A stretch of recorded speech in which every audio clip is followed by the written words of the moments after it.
오늘 여러분과 함께 알아볼 지혜는 나이가 들수록 더욱 더 조심해야 하고 잘못하면 나이값도 못한다는 소리를 들을 수도 있는 고쳐야 할 행동 3가지에 대해서 함께 알아보려 합니다. 오늘은 사연과 지혜가 함께 있습니다. 이 사연들과 지혜가 도움이 되기를 바랍니다. 우리나라에서 자주 쓰는 말 중에 나이값도 못한다는 말이 있습니다. 예전에는 나이값을 못해도 그저 나이가 차서 어른이 되면 어른이라는 이유 하나로 존대하고 존중하는 문화였지만 지금은 나이값을 못한다면 젊은 사람들한테 찬밥 신세가 되는 경우가 있습니다. 물론 어른이라면 기본적인 존중을 받아야 하고 젊은이들에게 나이는 존중받아야겠지만 이런 행동까지 존중받는 것은 어려울 것 같습니다. 요새 나이가 들면 어떤가요? 자녀들에게까지도 대접을 못 받는 그런 경우가 되어버렸습니다. 시대를 잘못 타고난 점도 있겠지만 이 세상을 살아가려면 어떻게 하겠습니까? 이 시대를 원망만 할 수는 없잖아요. 우리는 이 시대를 살아가야만 합니다. 그렇기에 결국은 시대의 흐름에 맞춰 우리가 고쳐가며 살아가야만 합니다. 예전의 어른들에게 예의를 지켜가며 살아왔던 우리에게는 안타까운 일이지만 이제는 나이가 많다고 무조건 대접받지 못합니다. 젊은이들에게도 나이값을 해야 하는 것이 우리의 현실입니다. 옛날처럼 어른들이라고 무조건 존중해주고 대접해주는 세상이 아니니까요. 지난주에 제 선배하고 제 친구하고 어떤 일 때문에 말다툼을 크게 하였습니다. 올해부터 한 7명 정도의 인원이 모임을 하는데 제 친구가 회장이고 그 선배는 직전 회장입니다. 회칙 개정 문제로 토의를 하였고 회원 7명 중에 6명이 찬성하여 결국 회칙을 개정하기로 하였는데 그 선배만 끝까지 고집부리며 반대를 하였습니다. 받아들이지 않으면 모임을 해체하는 게 좋겠다며 큰 소리로 역정을 내는데 거기에서 큰 싸움이 벌어진 것이죠. 나이 들면 고집이 더 세진다고 하지만 자기 고집을 너무 내세우는 건 안 좋아 보입니다. 나이 들면 그냥 받아들일 것은 담담하게 받아들이는 것이 오히려 품격 있게 보이는 것입니다. 우라고 차츰 나이가 먹어갈수록 이런 일이 비일비재해집니다. 여러분도 공감하시지 않나요? 이런 일을 겪고 나면 나이값 좀 했으면 좋겠는데 라는 생각을 하게 됩니다. 우리 주변에서 이런 일을 접하면서 과연 노인의 품격은 무엇인가라는 그런 생각을 자주 해보게 됩니다. 엊그제 젊은 사람들을 대상으로 강의를 하면서 여러분들이 노인을 봤을 때 떠오르는 이미지를 꾸밈없이 솔직히 이야기해보라고 하니까 꼰대, 이기적, 반말, 고집불통 등의 그런 단어를 이야기하더군요. 그리고 대부분 나이 먹은 사람들에게 경험했던 안 좋은 사례를 이야기하였습니다. 지하철에서 자리를 양보했는데도 고맙다는 말 한마디 없었던 할아버지, 식당에서 실수로 할머니 치마를 밟아서 죄송하다고 머리 숙여 인사하였는데도 큰 소리로 욕을 하던 할머니 등등 그동안 노인 세대에게 쌓였던 것들을 전부 쏟아내는데 제가 민망할 정도였습니다. 물론 젊은 사람들도 노인을 대하는데 문제가 있는 면도 저는 있다고 생각합니다. 요즘은 노인을 비하하는 신조어까지 생겼다고 합니다. 벌레 충자를 붙여가지고 연금충이니 지하철을 공짜로 타니 무료충이라고 부르며 이런 폄하하는 말들이 생기고 있다고 합니다. 젊은 세대들이 노인 혐오가 극심해지는 이유가 무엇일까요? 일부에서는 젊은 세대가 노인들과 일자리 경쟁을 해야 한다는 불안감과 고령화 사회가 가속될수록 자기들이 낸 세금으로 노인을 부양해야 한다는 중압감 때문이라고 그렇게 말하는 사람들도 있습니다. 그런데 이것은 극히 일부이고 대부분의 이유는 일상생활에서 겪는 노인들이 상식 밖의 행동과 막무가내식 태도가 노인을 공경의 대상이 아닌 혐오의 대상으로 보는 것 같습니다. 지하철에서 새치기 하여 사람들을 밀치고 들어가는 노인도 있고, 자리를 비켜주지 않으면 욕설을 하는 노인들도 있습니다. 또한 아무 데서나 큰 소리로 떠드는 노인 등등. 그런 사례가 우리 노인의 품격을 바닥으로 떨어뜨리는 것이죠. 물론 대부분 노인들은 상식을 지키지만 일부 이런 노인들이 우리 모든 노인들의 이미지를 갖고 있습니다. 왜냐하면 좋은 것은 기억에 잘 안 남지만 안 좋은 것은 평생 기억이 나거든요. 그렇기에 노인에 대해 안 좋은 인식만이 점점 쌓여가는 것 같습니다. 나이가 점점 들어가면서 시대 변화를 따라가기에 버거운 것을 부인할 수는 없습니다. 우리는 그동안의 시대를 살아오며 직접 경험해본 지혜는 있으나 급격히 변하는 세상을 따라가기 위한 그런 지식이 모자라기 때문이 아닌가. 저는 그렇게 봅니다. 그 부족함을 대신할 수 있는 것은 품격이라고 생각합니다. 곱게 늙어간다는 것은 무엇일까요? 제가 생각하기에 곱게 늙는다는 것은 관리하여 꾸민 외모가 아니라 자연스럽게 풍겨지는 품격입니다. 얼마나 오래 살았느냐가 중요한 것이 아니라 어떻게 살았느냐가 중요하다고 하고, 또 몇 살인가가 중요한 게 아니라 얼마만큼 나이값을 하며 올바로 살고 곱게 늙어가고 있느냐가 중요하다는 말입니다. 문제는 나이값을 해야 한다는 거예요. 누구나 추하게 늙고 싶지 않지만 현실은 그렇지 못한 사람들도 많습니다. 이런 것 때문에 노인들은 고민하고 있습니다. 그렇다면 노인으로서의 품이라는 것은 과연 어떻게 만들어갈 수 있을까요? 노인에게 나오는 여유야말로 젊은 사람들은 따라올 수 없는 노인만의 품격이라고 생각합니다. 저 어르신은 뭔가 다르다. 이런 인상을 주는 것이죠.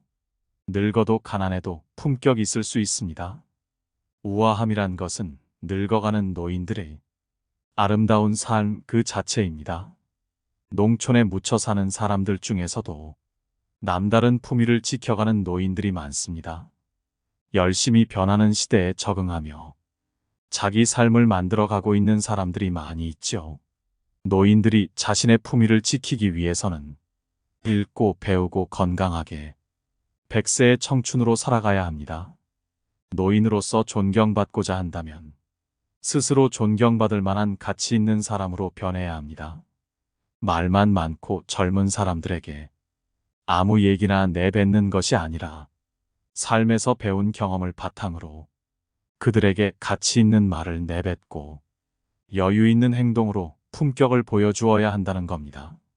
진정한 노인의 품위는 생활의 엄격성, 욕구의 절제와 더불어 매사의 올바른 행위에서 나온다고 생각합니다. 얼굴에 그려진 죽은 깨를 제거하고 옷만 잘 입으면 품격 있는 것이 아닙니다. 늙어감이라는 것은 무엇일까요? 그것은 아무것도 없는 무로 돌아가는 과정입니다.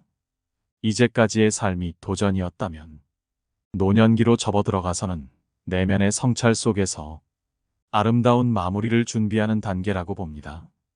내 얼굴에 주름살이 보기 싫지만 품위가 갖춰진다면 외모와 상관없이 사람들의 존경과 사랑을 받을 수 있을 것입니다. 노인들은 후손들에게 험한 강물을 잘 건너오라고 다리를 놓는 봉사자들이 아닌가, 저는 그렇게 생각합니다.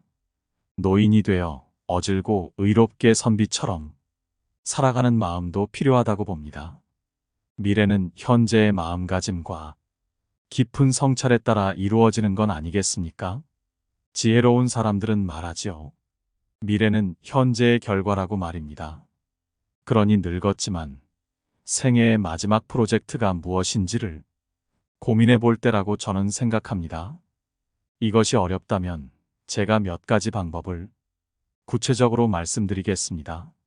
나이 들어도 환영받는 사람이 되려면 몇 가지 조건이 충족되어야 합니다. 첫째로, 밝은 얼굴을 하는 것입니다. 모든 사람을 대할 때 반갑게 먼저 인사하며 항상 미소로 사람들 대하는 것이죠. 옛말에 웃는 얼굴에 침 뱉지 못한다는 말이 있습니다. 저 같은 경우에도 평소에 잘 웃지 않아서 가만히 있으면 화난 사람 같다는 말을 많이 듣습니다. 그런데 제 친구는 매일같이 웃습니다. 그러니까 그 친구 주변에는 사람들이 잘 모이죠. 인생을 살면서 솔직히 웃을 일이 그렇게 많지 않은 것이 현대 사회의 슬픈 현실입니다. 그런데 우리가 억지로라도 자주 웃으면 실제로 웃을 일도 많이 생기고 질병도 치료된다고 합니다. 미국의 로만 컨센스라는 사람이 강직성 척추염에 걸려서 전신이 쑤시고 아픈데 웃을 때는 안 아픈 것을 발견하고 하루 종일 웃으려고 노력하여 거짓말같이 그 질병을 치료하였다는 이야기가 있습니다. 인생을 무겁게 생각하면 한없이 무겁고 가볍게 생각하면 한없이 가벼운 것입니다. 엊그제 친구들하고 우리들이 남아있는 세월에 대해서 한번 얘기해 봤는데 60대 중반을 넘겼으니 85세까지 산다고 해도 20년 남짓하게 밖에 남지 않았으며 왕성하게 활동할 수 있는 세월은 10여 년밖에 없다고 하소연하였습니다. 이렇게 남은 세월을 생각해 보니 인생이 참 부질없고 세월이 참 빠르다는 생각이 듭니다. 너무 찡그린 얼굴로 살지 말고 거리지 말고 웃으면서 살아가는 것이 좋겠다는 생각을 하게 되더군요. 두 번째로, 환영받는 사람이 되려면 다른 사람들에게 선한 영향력을 주려고 노력해야 됩니다. 돈만 많다고 선한 영향력을 줄 수 있는 것이 아니죠. 오히려 졸부들은 자기 욕심을 취하기 위하여 다른 사람들에게 피해를 주는 경우도 있습니다. 가진 것이 없어도 우리는 얼마든지 좋은 영향력, 선한 영향력을 다른 사람들에게 줄 수 있습니다. 말 한마디 따뜻하게 할 수도 있고, 솔선수범하여 봉사활동을 할 수도 있고, 내 주변을 둘러보고 찾아보면 얼마든지 우리는 선한 영향력을 주면서 살아갈 수 있을 것입니다. 세 번째로, 예의와 에티켓을 지키는 행동을 해야 합니다. 나이 들어서도 서로 간의 예의가 필요합니다. 어떤 사람은 나이를 먹었다고 후배들에게 무조건 말을 놓는 경우가 있는데 이것은 참으로 보기가 안 좋습니다. 후배한테도 후배님 아우님이라는 호칭을 쓰면 후배들이 오히려 잘 따르는 것을 경험하게 됩니다. 그리고 공중도덕 등의 에티켓을 잘 지키는 것도 필요합니다. 나이 들었다는 핑계로 에티켓을 지키지 않는 사람들이 있습니다. 빨간불에 횡단보도를 무단횡단한다든지 담배꽁초를 함부로 버린다든지 같은 행동들 말입니다. 나이가 들수록 더더욱 사소한 일부터 잘 지킬 때 더 멋져 보이고 남에게 대접받을 수 있을 것입니다. 네 번째로, 환영받는 사람은 말보다 실천이 먼저인 사람입니다. 말이 앞서고 자기가 한 말에 대하여 하나도 실천하지 않는 사람은 남들에게 대접받지 못할 것입니다.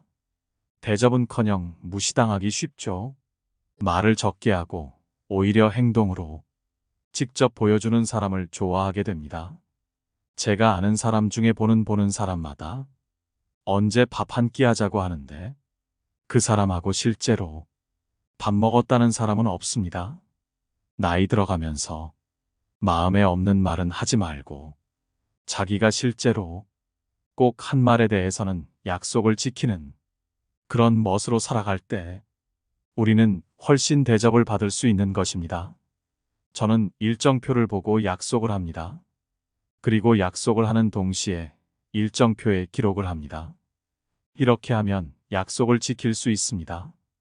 다섯 번째로, 자식과 돈 자랑을 하지 않는 사람입니다. 제 친구 중에 돈 자랑을 하는 친구가 있습니다. 그런데 그 친구는 동창회비조차 잘 내지 않고 있습니다. 동창들 중에 그 친구는 왕따가 되고 있습니다. 그리고 한 친구는 자리에 앉기만 하면 자기 자식 자랑을 그렇게 합니다. 자식이 잘못되어 속을 썩고 있는 친구 앞에서까지 자기 자식 자랑질을 하고 있으니 얼마나 꼴불견이 아니겠습니까? 결코 하지 마시기를 바랍니다. 여섯 번째로, 다른 사람에게 관심을 갖는 것입니다. 특히 어려움에 처해 있는 사람들에게 관심을 가져주는 것입니다. 아들러는 주변 사람들에게 관심을 갖지 않는 사람은 살아가면서 인간관계를 실패하는 경우가 많다 했습니다. 작가가 사람을 좋아하지 않으면 독자들도 그 작품을 좋아하지 않는다는 그런 이야기도 있습니다. 우리는 인생을 살면서 주변 사람들에게 따뜻한 관심을 가지면서 따뜻한 마음으로 사는 게 필요합니다. 이렇게 하여 우리 모두 나이 들어도 환영받는 사람이 될 수 있습니다.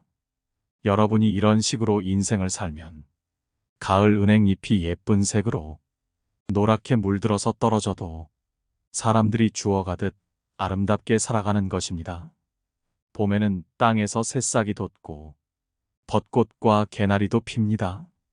이제 여름이 지나면서 새싹들도 무성하게 자라다가 가을이 되면 단풍이 들고 결국에는 모두 떨어지게 됩니다. 우리는 봄에 세상을 예쁘다고 하고 가을의 가랑잎은 쓸쓸하다고 외로워도 합니다. 그런데 반드시 그렇게만 안 가요.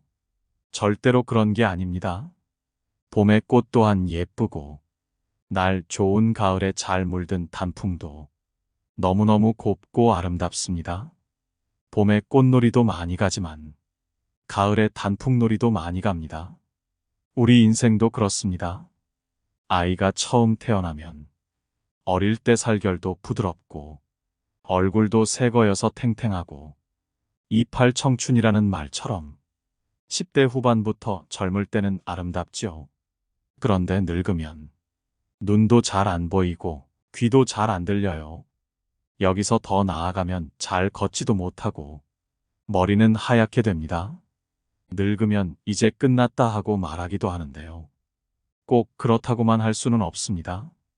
인생에 대해 얘기를 할 때 20대, 30대가 얘기하는 것과 60대가 얘기를 하는 것과 어떤 얘기가 더 깊이가 있고 신빙성이 있을까요? 당연히 나이 든 사람의 얘기가 더 깊이가 있을 겁니다. 살아온 세월과 경험은 무시할 수 없고 그에 따른 지혜도 다르니까요. 나이가 들어갈수록 이야기가 구수해지겠지요. 술도 익어야 맛있고요. 된장찌개도 된장국물이 재료에 잘 스며들어야 제맛이 납니다. 밥도 충분히 뜸이 들어야 됩니다. 라면 끓일 때도 적당히 삶아서 밀가루 냄새가 빠져야 먹을 수 있죠. 그게 바로 맛입니다. 우리 인생도 나이가 들면 삶의 맛이 있습니다. 늙어서 초라해지느냐, 아니면 원숙해지느냐, 이것은 몸뚱이의 문제가 아닙니다. 오로지 단 하나, 마음의 문제입니다. 그래서 가을에 잘 물든 단풍을 보면 봄꽃보다 더 예쁩니다. 날씨가 쌀쌀한데 빨간 노란 단풍 보면 얼마나 아름답습니까? 잘 늙어버리면 무지무지하게 예쁩니다. 입에서 나오는 한마디 한마디가 인생의 많은 경험에서 우러나오기 때문에 들을만 합니다. 어린 사람들이 깊이 없이 그저 조잘조잘 떠드는 것은 시끄럽기만 하지 영양가가 없는데 노인의 한마디는 말의 의미가 바다처럼 깊습니다. 늙어서 그런 멋을 잘 부릴 줄 알아야 합니다. 나뭇잎이 떨어졌는데 사람들이 주워가는 것은 단풍밖에 없다는 것을 기억해야 합니다. 누군가 새파란 잎이나 꽃을 주워가는 것 보셨습니까? 떨어졌는데도 사람들이 좋아하는 것은 바로 단풍입니다. 그렇기 때문에 여러분들이 단풍처럼 아름답게 물들면 자식한테 버림받을 일도 절대 없고 자식이 없어도 이웃이나 친구에게 더 나아가 세상에게 버림받을 일이 절대로 없습니다. 잘 늙어가기 위해서는 내려놓을 것은 내려놓고 버리지 말아야 할 것들은 반드시 챙겨가며 그렇게 인생의 후반전을 아름답게 만들어 나가시기를 바랍니다. 그리고 만일 아직 노후를 걱정하지 않는 젊은 나이라면 이 말을 기억하세요. 꽃을 피우기 위해서는 고난을 견뎌야 한다는 사실을요. 우리 인생은 꽃과 같습니다. 봄이 오기 전 날씨가 자주 변덕을 부리곤 합니다. 이건 우리의 삶도 마찬가지죠. 인생의 길을 걷다 보면 아무리 대비한다 하더라도 예상치 못했던 걱정거리도 생기고 자신에 대해 불안감에 휩싸일 때도 있습니다. 허둥지둥대는 날도 있고 갑작스레 찾아오는 두려움으로 걸음을 멈춰서는 날도 있을 것입니다. 하지만 변덕스러운 날씨가 지나가면 언제나 따뜻한 봄은 옵니다. 이처럼 스스로 특별한 집착을 갖지 않고 자연의 이치를 거스르지 않는 한 우리에게 찾아오는 어려움은 우리가 인내하고 극복한 끝에 새롭게 찾아올 봄을 알리는 전령임을 알아야 합니다. 꽃들은 추위를 견뎌내서 화려한 꽃을 피워냅니다. 우리의 인생 역시 그런 시련의 시간이 지나고 나면 더욱 밝게 빛날 수 있다는 것을 잊지 마시길 바랍니다. 우리는 겸허한 마음을 되찾아야 합니다. 최근 사람들이 잃어버린 미덕 가운데 하나가 바로 겸허함입니다. 겸허함이란 항상 공손한 마음으로 머리를 숙이고 공을 다른 사람에게 돌리며 무언가 깨달음을 얻었을 때에도 스스로를 제어하며 담담하고 태연하게 행동하는 것, 서로 상대를 먼저 배려하며 양보하는 마음을 가지는 것 등을 말합니다. 물론 살면서 내가라는 자기 주장이 필요한 경우도 있죠. 그러나 우리가 이대로 겸허함으로 대표되는 아름다운 마음을 영영 잃어버린다면 사회적으로 큰 손실을 가져올 것이 명백합니다. 생각해보면 내가 가진 능력이나 역할이 전적으로 나만의 소유일 까닭은 어디에도 없습니다. 그것들은 모두 어쩌다 나에게 주어진 것이었으며 나는 그것을 갈고 닦는 노력을 했을 뿐인 것이죠. 아무리 뛰어난 능력도 또 그것이 만들어낸 성과도 그저 나만을 위해서 사용되는 것이 아니라 인류와 사회를 위해 사용하는 것이라고 여기는 것, 겸허라는 미덕의 본질은 거기에 있다고 볼 수 있습니다. 아직 노년에 접어들지 않은 젊은 사람들일수록 자기 중심적인 사고를 경계하세요. 갑작스레 비가 내리면 누구라도 젖을 수밖에 없는 것이 자연의 섭리입니다. 하지만 우산을 쓰면 젖지 않아도 됩니다. 비는 자연의 섭리에 순응하고 대처하는 우리 인간의 자연스러운 모습이죠. 이처럼 자연의 섭리를 파악하고 이에 스스로 대응하려는 태도를 가졌다면 설령 자기 중심적인 생각을 갖고 있다 해도 그 사람에게는 문제될 것이 없습니다. 하지만 우산도 없이, 다시 말해 스스로 아무런 준비도 하지 않은 채 자신만 비에 젖지 않겠다는 생각을 하고 있다면 결국 어딘가에서 비에 젖고야 맙니다. 사람은 본디 제멋대로인 존재여서 타인을 부러워하거나 질투하는 일은 많지만 자신이 얼마나 좋은 처지에 있는지에 대해서는 의외로 무신경한 경우가 많습니다. 때문에 작은 일에도 불만을 갖기 일쑤죠. 이렇게 되면 자신의 능력이나 축복을 알지도 못하고 자신도 모르는 사이에 축복을 망가뜨리고 맙니다. 이런 사람에게 필요한 것은 자기 중심적인 사고를 버리는 일입니다. 그리고 오늘은 어제처럼 보내지 마세요. 우리의 인생은 시간의 흐름에 따라 그만큼 현명해지고 발전해 나갑니다. 나이가 들어감에 따라 체력은 떨어지지만 점점 더 지혜로워지는 것처럼 말이죠. 아무리 똑같은 일상이 반복되는 것처럼 보여도 결코 같은 날의 반복은 아닙니다. 인류의 역사도 이렇게 반복적인 과정을 통해 지금껏 한 단계씩 발전해 왔잖아요. 어제의 모습이 오늘의 그대로 존재하지 않으며 그 모습은 매 순간순간마다 바뀐다. 다시 말하면 날마다 새롭다는 것인데요. 매일매일 새롭게 생겨나고 변하는 것이 우주의 이치입니다. 인간도 마찬가지로 이런 큰 섭리 속에서 삶을 영위하면서 시시각각 변해가고 새로운 모습으로 만들어져 갑니다. 우리가 폭풍우를 헤쳐나가려면 우산이나 우비 등의 준비가 필요하듯이 인생에서 고난을 헤쳐나가는데도 각오와 준비가 필요합니다. 거기에 더해 어떻게 우산을 쓰면 비바람에 제대로 맞설 수 있을지에 대해 미리 생각도 해야 하죠. 우리의 인생은 후퇴가 아닌 전진인 이상 어떻게든 뚫고 나가야만 한다고 생각하면 길은 반드시 열리게 되어 있어요. 지금 당장 무언가 어렵고 막히더라도 결코 포기하지 마시기 바랍니다. 그건 여러분의 긴 인생에 있어서 티끌조차 안 되는 사소한 일일 테니까요. 아직 인생의 전반전을 살아가는 여러분들은 너무 아득바득 살지 말고 자기 몸을 돌봐가며 지금 하고 있는 스포츠를 단거리 경주가 아닌 마라톤이라고 생각하며 하나하나 차근차근 쌓아 올리세요.